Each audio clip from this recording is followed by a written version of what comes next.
হে নবী, আপনিও যদি শিরিক করেন আপনার পিছনের সমস্ত আমলগুলো বরবাদ করে দিব। অথচ আমাদের চেয়ে নবীর আমল বেশি ছিল। নবী সাল্লাল্লাহু আলাইহি ওয়াসাল্লাম সারা রাত তাহাজ্জুদ পড়তেন, সব সময় আল্লাহর জিকিরে ব্যস্ত থাকতেন। তারপরেও যেহেতু আল্লাহ রাব্বুল আলামিন নবীকে বললেন আপনিও যদি শিরিক করেন আপনার পিছনের আমলগুলো বরবাদ করে দিব, এর দ্বারা উম্মতকে শিক্ষা দিলেন যাতে যেই আল্লাহ মায়া দয়া করে আপনি আমাকে বানাইছে সে আল্লাহর সাথে যেন আমরা কাউকে শরীক না করি। এই শিক্ষা দেওয়ার জন্য আল্লাহ রাব্বুল আলামিন নবীকে এইভাবে দমক স্বরূপ বললেন। আল্লাহ রাব্বুল আলামিন হুজুর আকরাম সাল্লাল্লাহু আলাইহি ওয়াসাল্লামকে ইশারা করে বলেন, ইয়া রাসূলুল্লাহ, ইয়া হাবিবাল্লাহ, আপনি কি আদ জাতিদেরকে দেখেন নাই? পৃথিবীর বুকে সবচেয়ে শক্তিশালী জাতি হিসাবে আমি সৃষ্টি করেছিলাম আদ জাতিদেরকে, যারা বড় বড় পাহাড় কেটে তারা সেখানে বাড়ি বানাইতো, গাছগুলো দিয়ে পিলার বানাইতো। এভাবে তারা এত শক্তিশালী ছিল, তাদের শরীর দিক থেকে, হাইটের দিক থেকে, সব দিক থেকেই তারা উঁচু ছিল এবং বড় ছিল। মিশরের পিরামিডের উপরে যে পাথরগুলো রাখা হয়েছে, একটা পাথরের ওজন হলো 30 টন 28 টন এরকম ওজন। অথচ একটা ক্রেনে 15 বা 16 টনের উপরে মাল উঠাইতে পারে না। যেরকম ভাবে আমরা রাস্তার কাজ করতেছে ক্রেন দ্বারা, 10 মন বা 10 টন মাল যখন উঠাইতে যায় তখন ক্রেনে আওয়াজ করতে শুরু করে, এরকম আওয়াজ করতে শুরু করে যেমন ভেঙে যাবে। অথচ এই পিরামিডের উপরে 28 টন 30 টন পাথর কে রাখলো? আল্লাহর নবী সাল্লাল্লাহু আলাইহি ওয়াসাল্লামকে বলেন, হে নবী, আপনি কি দেখেন না এই আদ জাতিরা কিভাবে বাড়িঘর বানাইছিল?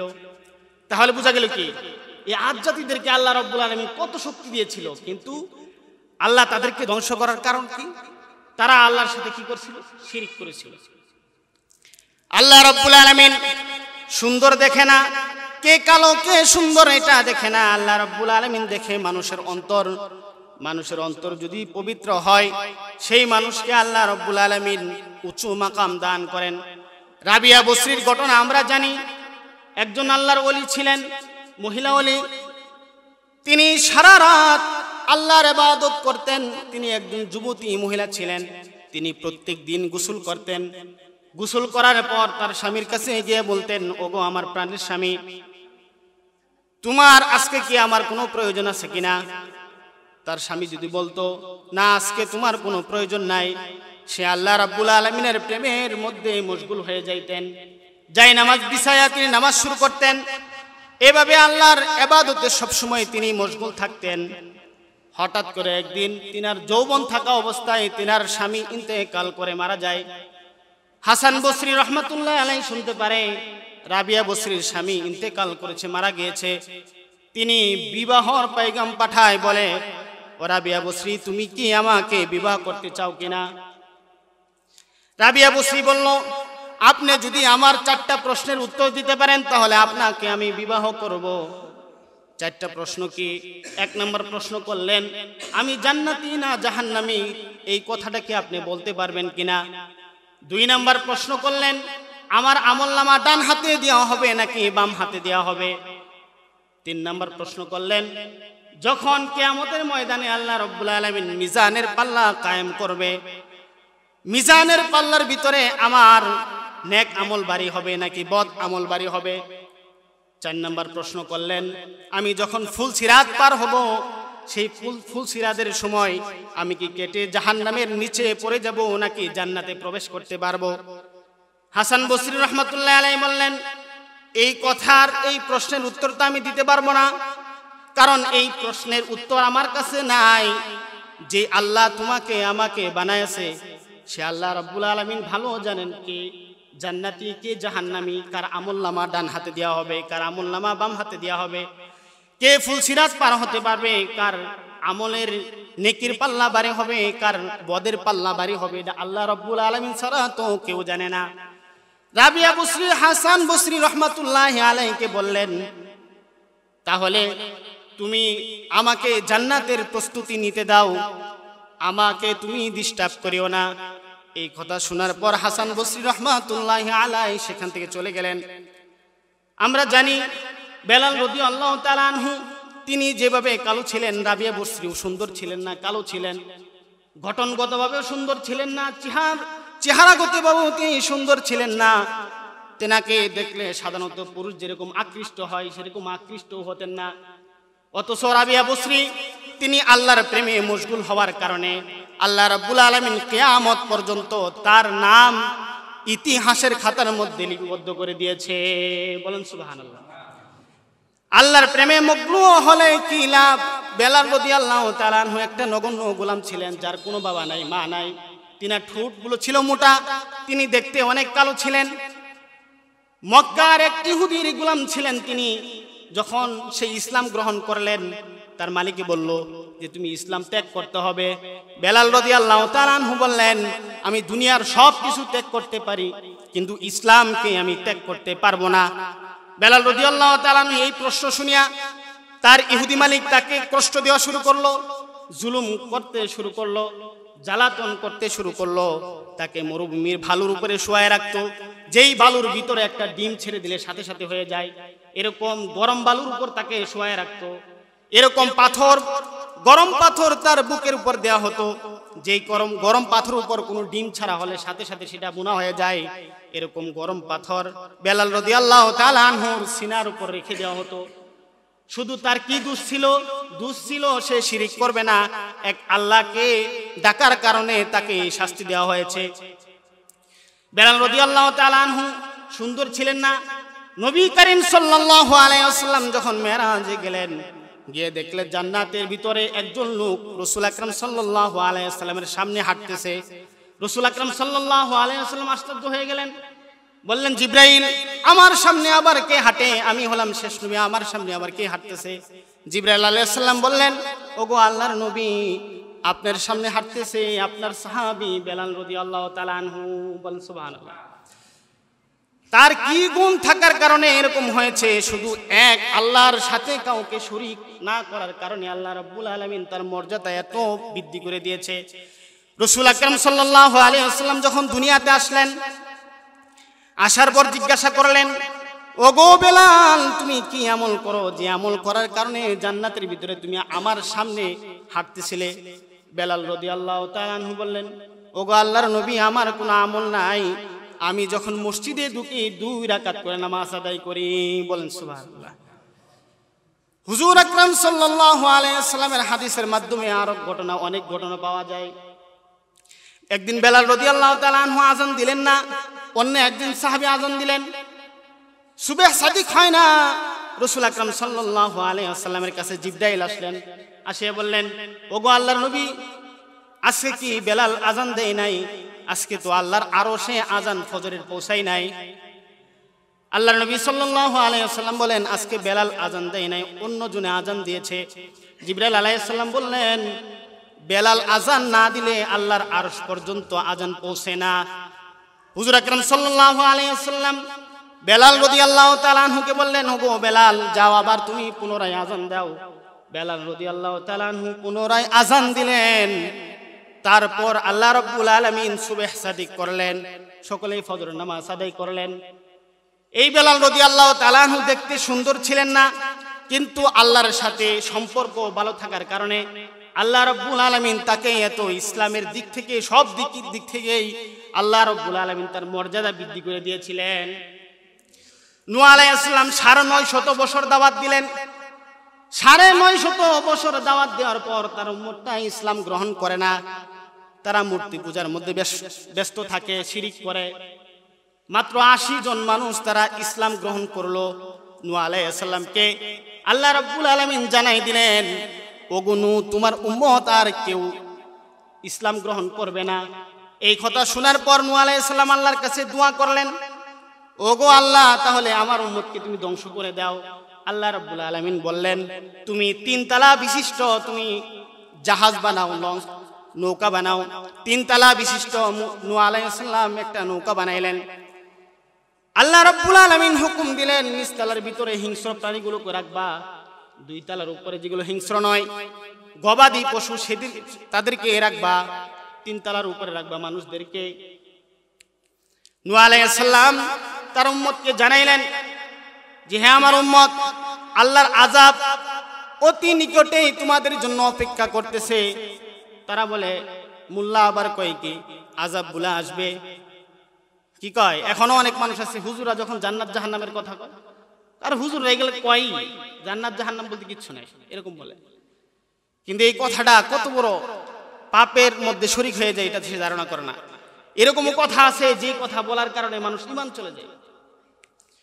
নূহ আলাইহিস সালাম যখন 3 তলা বিশিষ্ট একটা নৌকা বানাইলেন, তারপর আর উম্মতদেরকে বললেন অচিরেই তোমাদের উপর আযাব আসবে। এই কথা বলার পর তারা ঠাট্টা মশকরা শুরু করে দিলেন। এমনকি নূহ আলাইহিস সালামের নৌকার ভিতরে সকলেই মিলে মলত্যাগ শুরু করলেন, বাথরুম বানাইলেন। এরকম একটা সময় গেল যে তার 3 তলা বিশিষ্ট নৌকা তাদের বাথরুমে পরিণত হয়ে গেল। যখন আযাবের নিকটবর্তী হয়, আল্লাহ রাব্বুল আলামিন সেই গ্রামবাসীদেরকে একটা রোগ দিলেন, কুষ্ঠ রোগ নামে রোগ, যা সারা শরীরে ঘাওয়ে পরিণত হয়। এরকম একটা রোগ দিলেন।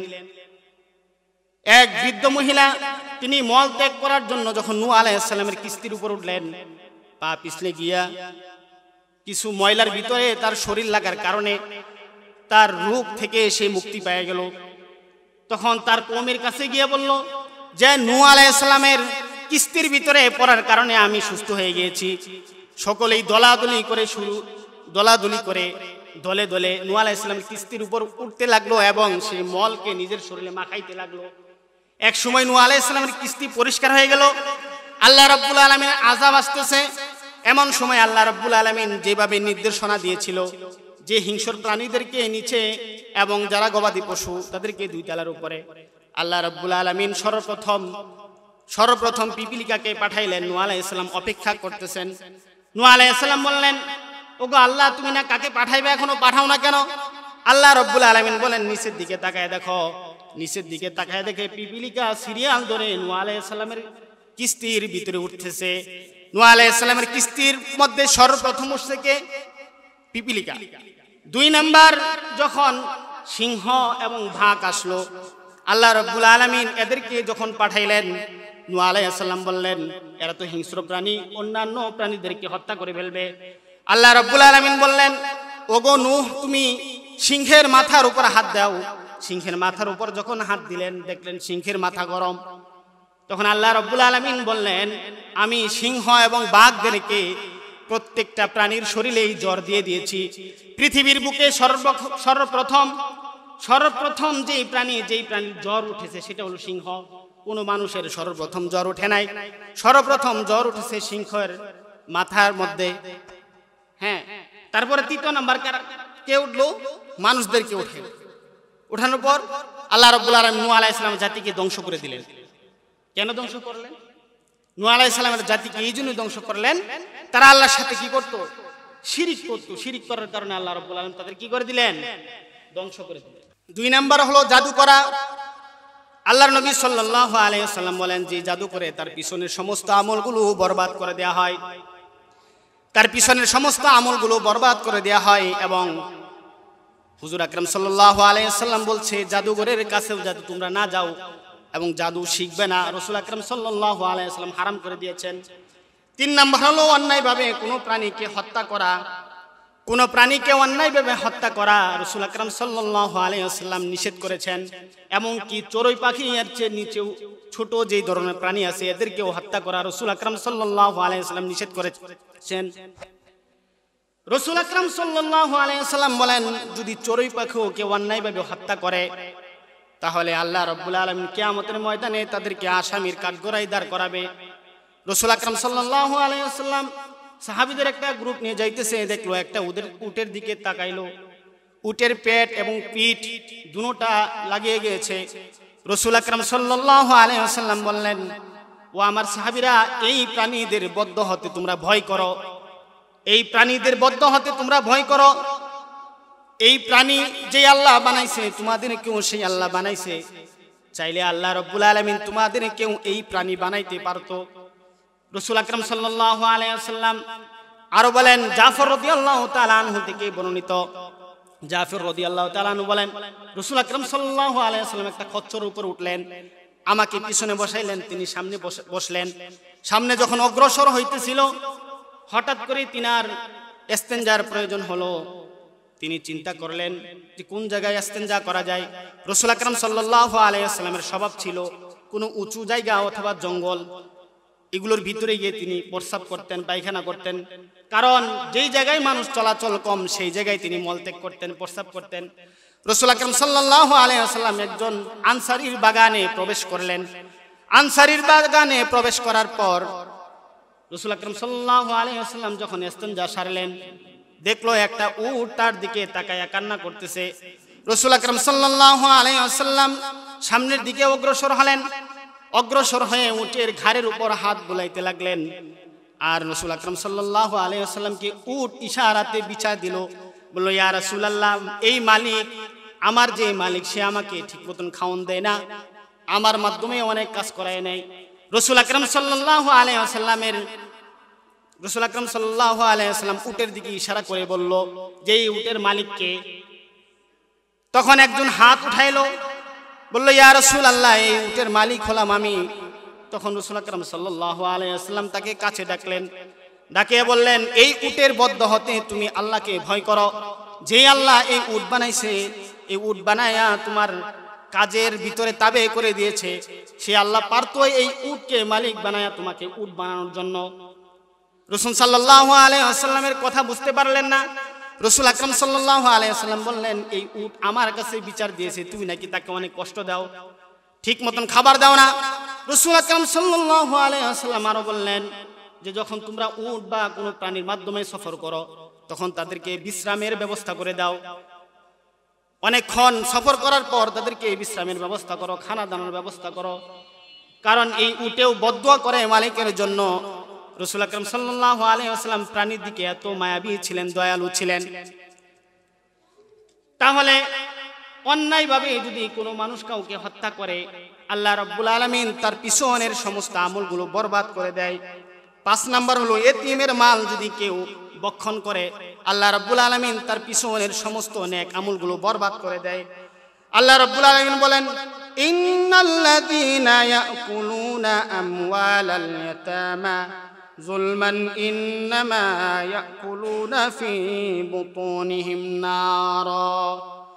হে ঈমানদারগণ, তোমরা শুনে রাখো, যেই সমস্ত মানুষগুলো এতিমের মাল বক্ষণ করে, মাল খায়, এতিমের মাল খায়, তারা যেন এতিমের মাল না খায়। তারা এতিমের যারা মাল খায় তারা যেন পেটের ভিতরে আগুন রাখে। কি রাখে? আগুন রাখে। আল্লাহ রাব্বুল আলামিন বললেন, সে তো এতিমের মাল খাইলো না, সে যেন পেটের ভিতরে আগুনের মাল রাখলো। এই জন্যই এতিমের মাল হেফাজত করা এটা প্রত্যেকটা ঈমানদারের কাজ। আল্লাহ রাব্বুল আলামিন আরো বললেন, যারা এতিমের মাল খাবে, ওয়াসায়াসলাউনা সাইরা, তারা প্রজ্বলিত আগুনের ভিতরে প্রবেশ করবে। আবাদান আবাদান, তারা সেই আগুনের ভিতরে থাকবে অচিরেই, মানে মৃত্যুর পরে তারা সেই আগুনের ভিতরে প্রবেশ করবে। আল্লাহ রাব্বুল আলামিন, আল্লাহর নবী সাল্লাল্লাহু আলাইহি ওয়াসাল্লাম আরো বলেন, যারা জিহাদ থেকে পলায়ন করে তাদের আমলও আল্লাহ রাব্বুল আলামিন ধ্বংস করে দেয়। এখন তো আমরা জিহাদ ছেড়ে দিয়েছি।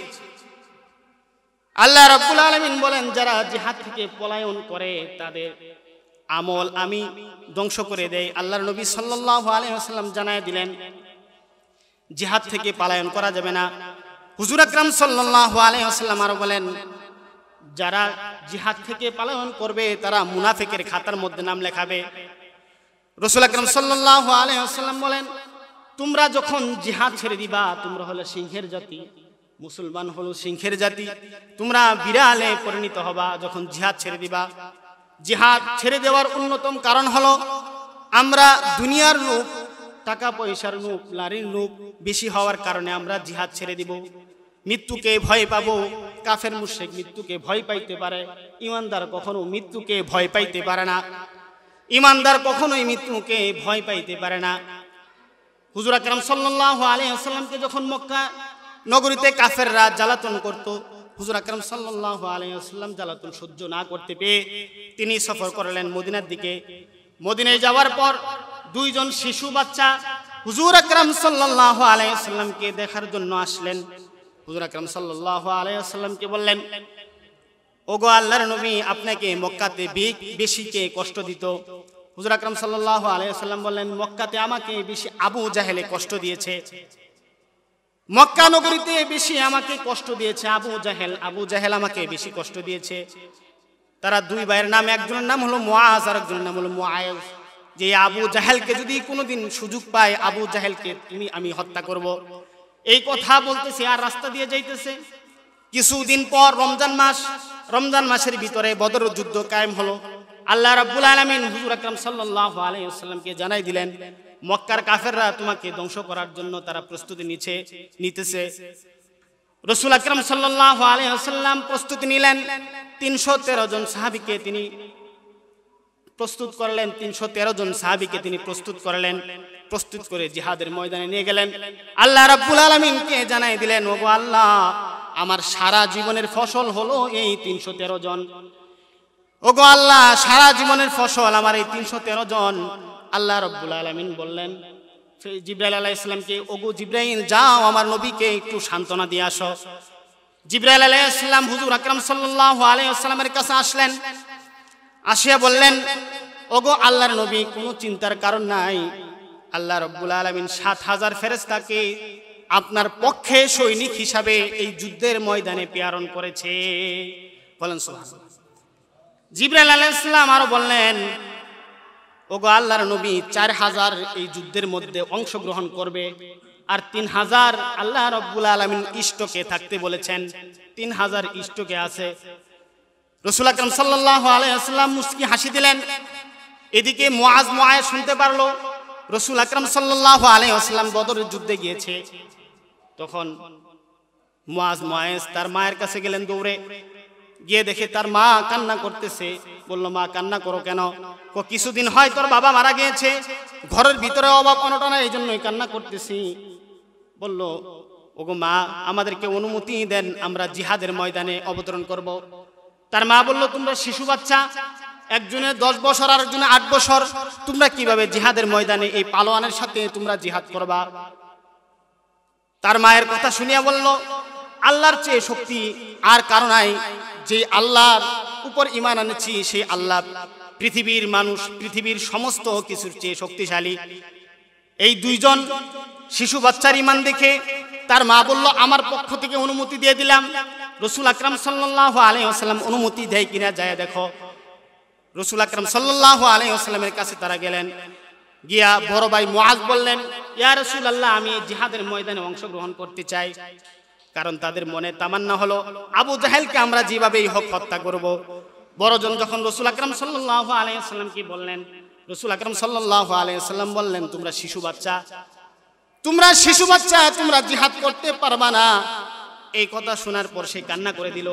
বলল, ইয়া রাসূলুল্লাহ, আমরা শিশু বাচ্চা হই, তারপর আমার ক্ষুধার চেয়ে, আমার যে ক্ষুধার উপর ঈমান এনেছি আমি, সেই ক্ষুধার চেয়ে শক্তিশালী আর কেউ বেশি হতে পারে না। এই কথা শোনার পর অনুমতি দিয়ে দিলেন। ছোট ভাই আসলেন, ইয়া রাসূলুল্লাহ, আমার বড় ভাইকে আপনি অনুমতি দিয়েছেন।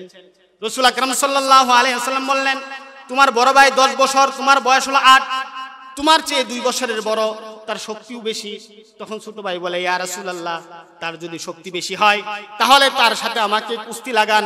যদি কুস্তি আমি জিতি তাহলে জিহাদের ময়দানে আমাকেও নামার অনুমতি দিতে হবে। হুজুর আকরাম সাল্লাল্লাহু আলাইহি ওয়াসাল্লাম তাদের ঈমান দেখে মুস্কি হেসে দিলেন। বললেন, আচ্ছা ঠিক আছে। মুআজ 2 ভাইকে ঝগড়ার মধ্যে লাগিয়ে দিলেন, কুস্তির ভিতরে লাগিয়ে দিলেন। ছোট ভাই বড় ভাইকে ইশারা করে বললেন, বড় ভাই, তোমার সাথে আমি লড়াইয়ের দিক থেকে পারবো না, আমি দুর্বল। যখন আমি তোমাকে আঘাত করব, তুমি জমিনে লটে পড়ে যাইবা, তাহলে রাসূল আকরাম সাল্লাল্লাহু আলাইহি ওয়াসাল্লাম আমাকে জিহাদের ময়দানে নিবে। ছোট ভাইয়ের এই আবদারটা বড় ভাই রাখলেন। বললেন, আচ্ছা ঠিক আছে। যখন তাদের দুইজনকে মুখোমুখি করা হলো, ছোট ভাই এক ধাক্কা দিয়ে বড় ভাইকে নিচে ফালাই দিল। ফালাই দিয়া রাসূল আকরাম সাল্লাল্লাহু আলাইহি ওয়াসাল্লামের কাছে আসিয়া বলল, ইয়া রাসূলুল্লাহ, এখন কি আমি জিহাদের ময়দানে অংশগ্রহণ করতে পারবো কিনা?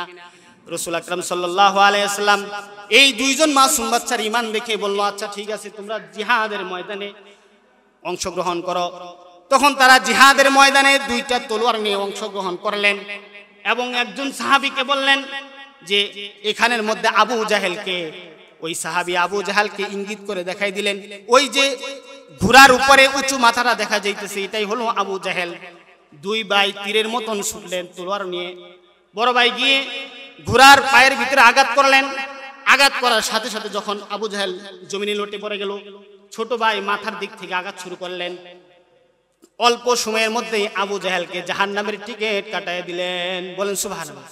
তো এই মাসুম বাচ্চার কতটুকু ঈমান মজবুত থাকার কারণে আবু জাহেল একটা কওমের নেতা, হ্যাঁ, তারে হত্যা করে ফেলেছে। ঈমানের মজবুত থাকতে হবে। আমরা এখন জিহাদ কেন ছেড়ে দিয়েছি? দুনিয়ার লোক মৃত্যুকে ভয় পায়, এই জন্য জিহাদ ছেড়ে দিয়েছি। বাংলাদেশে একটা সংগঠন, যেই সংগঠনের নাম হলো ইসকন, এই সংগঠন মূলত হিন্দুদের সংগঠন নয়। এই সংগঠন জন্ম নিয়েছে আজ থেকে 50 বছর আগে। যেরকম ভাবে আমাদের বাংলাদেশের ভিতরে হিজবুত তাওহীদ নামে একটা সংগঠন আছে, তারা বলে যে ইসলাম যেটা আছে এটা পুরান হয়ে গেছে। এটা কি হয়ে গেছে? কোরআন শরীফ পুরান হয়ে গেছে, হাদিসও পুরান হয়ে গেছে, ইসলামের সবকিছু পুরান হয়ে গেছে, মানে ইসলামকে নবায়ন করতে হবে। সেলিম নামে একজন লোক, তার নাম দিছে এমাম, ইমাম নয় এমাম দিছে। তাকে দিয়ে তারা কি করতেছে? ইসলাম প্রচার করতেছে। কাকে নিয়ে? নারীর দল নিয়ে। অথচ রাসূল আকরাম সাল্লাল্লাহু আলাইহি সাল্লাম বলছেন, আল্লাহুম্মা ইন্নী আউযু বিকা মিন ফিতনাতিন নিসা, তোমরা আওরাতের ফিতনা হতে আল্লাহর কাছে পানা চাও। আর সেই মহিলাদেরকে নিয়ে একটা সংগঠন সৃষ্টি করছে বাংলাদেশের মধ্যে। তেমনি হবে ইসকন একটা, তারা দাবি করে হিন্দু, আসলে মূলত তারা হিন্দু নয়, হিন্দুর কোনো সংগঠন নয়। বাংলাদেশের ভিতরে অনেক হিন্দু মা বোনের ইজ্জত তারা নষ্ট করছে। বাংলাদেশের অনেক, হ্যাঁ, খবর মিডিয়ার ভিতরে এগুলো প্রচার প্রসার হয়েছে। তারা অনেক জায়গাও কি করছে? দখল করছে। যেই রাষ্ট্রের ভিতরে ইসকন আছে সেই রাষ্ট্রের ভিতরেই তারা কি করে? একটা অরাজকতা সৃষ্টি করে, সন্ত্রাসী কাণ্ডক্রম করে। এই যে কিছুদিন আগে আমাদের এক উকিল বাংলাদেশের প্রকাশ্যে দিবালয়ে তাকে জবাই করে নিচ্ছে। প্রকাশ্যে দিবালয়ে তাকে কি করছে? জবাই করে ফেলেছে। এই ইসকন তার ইন্ধনটা হলো ইসরায়েল। এই ইসকন ইসরায়েলে জন্ম নিচ্ছে আজ থেকে 50 বছর আগে। যে জন্ম দিছে তার নাম হলো স্বামী প্রভুপাদ, তার নাম হলো স্বামী প্রভুপাদ। এই লোকটা চিন্তা করলো যে হিন্দু ধর্ম এটা সংস্কার করা লাগবে। সে ইসরায়েলের মদত পুষ্টতে সে একটা সংগঠন সৃষ্টি করলেন, সেটার নাম দিলেন ইসকন। যে ইসকন সংগঠন অনেক রাষ্ট্রের ভিতরে নিষেধ আছে। ইসকন সংগঠন যেরকম মালয়েশিয়াতে নিষেধ আছে, ইসকন সংগঠনের কোনো সদস্য এখানে থাকতে পারবে না, দেখলেই অ্যারেস্ট হবে। তারা কোনো মাহফিল করতে পারবে না। হ্যাঁ, এমনকি ইরানের ভিতরে নিষেধ আছে, ইসকন কোনো সংগঠন এখানে রাখা দেওয়া হবে না। ইসকন সংগঠন ইরানে নেই, সৌদি আরবের ভিতরেও আছে। সৌদি আরব বলছে যে ইসকন কোনো সংগঠন আমার রাষ্ট্রের ভিতরে হবে না। সৌদি আরব, মালয়েশিয়া, ইরান আরো বিভিন্ন রাষ্ট্রের ভিতরে, হ্যাঁ, এই ইসকন সংগঠনটা নিষেধ, ফুললি নিষেধ। কিন্তু বাংলাদেশে সব জায়েজ। বাংলাদেশের ভিতরে কোনো কিছু নিষেধ নাই, সবকিছু জায়েজ। এই ইসকন একটা সন্ত্রাস। এরা হলো, এদের টার্গেট হলো যে মানুষের ভিতরে কিভাবে ফিতনা লাগানো যায়। আমার এক উস্তাদে বলছিল, উদাহরণস্বরূপ বোঝানোর জন্য, যে পানির নিচে যদি দেখো দুইটা মাছ ঝগড়া করতেছে, মনে করবা ইহুদিদের এখানে চক্রান্ত আছে, বোঝানোর জন্য বলছে। পৃথিবীর সব জায়গায় ঝগড়া লাগায় রাখছে ইহুদি। এই ইহুদি মদত পুষ্টে যেই সংগঠন, এই সংগঠনের নাম হলো ইসকন। বাংলাদেশের ভিতরে সে আবার মাথা চারা দিয়ে দাঁড়াইছে। এই ইসকনকে দামানোর জন্য আমাদের এই আমতলা বাজারের ভিতরে আজকে একটা সমাবেশ ডাকছে, শান্তিপ্রিয় সমাবেশ। এখানে কোনো কি হবে না, শুধু তারা যাতে বাংলাদেশের ভিতরে এভাবে মাথা উঁচু করে না দাঁড়াইতে পারে, এই জন্য একটা স্লোগান দেওয়া হবে। হ্যাঁ, একটা সমাবেশ করা হবে এই আমতলা বাজারের ভিতরে। যারা পারি তারা এখানে যোগ দেওয়ার জন্য চেষ্টা করব। কারণ আমরা হলো মুসলমান। হুজুর আকরাম সাল্লাল্লাহু আলাইহি সাল্লাম বলছে, তোমরা জিহাদ ছেড়ে দিও না। যদি জিহাদ ছেড়ে দাও তাহলে তোমরা সিংহের বাচ্চা হিসেবে থাকতে পারবে না, দুনিয়াতে বিড়ালের বাচ্চা হিসেবে থাকতে হবে। মুসলমান আজ জিহাদ ছেড়ে দেওয়ার কারণে জায়গায় জায়গায় তারা মার খাইতেছে। অথচ পুরা বিশ্ব শাসন করছে মুসলমানরা। এক সময় পুরা বিশ্বকে শাসন করছে মুসলমানরা, এখন ইহুদি আর খ্রিস্টান শাসন করে। মুসলমানরা সবচেয়ে লাঞ্ছিত একটা জাতি পরিণত হয়েছে। কারণ হলো তারা জিহাদকে কি করে দিয়েছে? ছেড়ে দিয়েছে। আমরা মনে করি কোরআন, যে কোরআন আছে, এই কোরআনটা মনে হয় শুধু ধর্মীয় কিতাব, জান্নাত জাহান্নামের কথা, নামাজের কথা, রোজার কথা, এগুলোই কথা না। কোরআন হলো জীবন ব্যবস্থা। প্রত্যেকটা মানুষের জীবন ব্যবস্থার নাম হলো কোরআন। এই কোরআনে কারিমের ভিতরে একটা মানুষ জন্ম থেকে নিয়ে মৃত্যু পর্যন্ত সবকিছু এই কোরআনে কারিমের ভিতরে আল্লাহ রাব্বুল আলামিন লিপিবদ্ধ করে রাখছে। এই রাজনীতি কিভাবে কি করা লাগবে, চোরের হাত কাটো, এটা কোরআন শরীফে আয়াত নাই? আছে। জিনা, বিবাহর পরে জিনা করলে তাকে হত্যা করো পাথর মেরে, কোরআন শরীফের আয়াত। এভাবে ইসলামের শুরু থেকে নিয়ে, অর্থাৎ একটা মানুষের শুরু লগ্ন থেকে নিয়ে শেষ পর্যন্ত সে জীবন কিভাবে চলাবে সেই কাজটা সে কি করতে পারবে, এই কোরআনের মাধ্যমেই সমাধান করতে পারবে। এজন্য জিহাদের কথা অসংখ্য আয়াত আছে জিহাদ বিষয়ে, কিন্তু আমরা জিহাদটা এখন ছেড়ে দিয়েছি। আর জিহাদি কথা বললেই বলে যে এখন রাজনীতি, হুজুর রাজনীতি কথা বলে। রাজনীতি কথা তুমি মুসলমান, এটা তোমার মুখে মানায় না, কারণ তোমার কোরআনের ভিতরে রাজনীতির কথা তোমার আল্লাহ বলছে। তুমি কিভাবে বলো যে হুজুর রাজনীতির কথা বলে? রাজনীতির কথা বলতেছে না, এটা কোরআনের কথা, আল্লাহ আল্লাহর নবীর দূত হিসাবে তোমার কাছে পৌঁছাই দিতেছে। এজন্য আমরা জিহাদকে মন থেকে উঠায় ফেলাইব না। হুজুর আকরাম সাল্লাল্লাহু আলাইহি সাল্লাম বলেন, যারা জিহাদের তামান্না না থাকা অবস্থায় মৃত্যুবরণ করবে তারা ফাসেক জাহান্নামী হয়ে মৃত্যুবরণ করবে। এজন্য জিহাদের তামান্না আমাদের অন্তরে থাকতে হবে। যে সমস্ত কথাগুলো বললাম, আল্লাহ রাব্বুল আলামিন আমাদেরকে আমল করার তৌফিক দান করুক।